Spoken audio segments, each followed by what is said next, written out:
ว่าอดอาหารมา2-3 วันแล้วไม่น่าจะมีแรงน่าจะ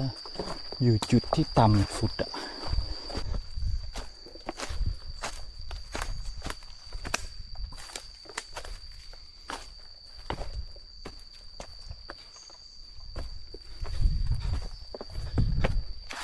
ลองรอดูตามห้วยเนาะเดี๋ยวแกจะลงมากินน้ำดูท่าแล้วแกเป็นผู้สูงอายุ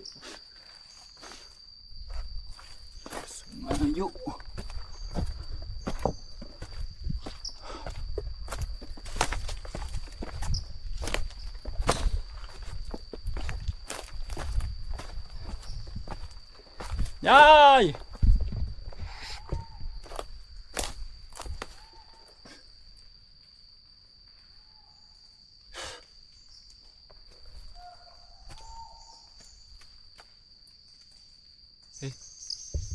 ได้ยินเสียงอะไร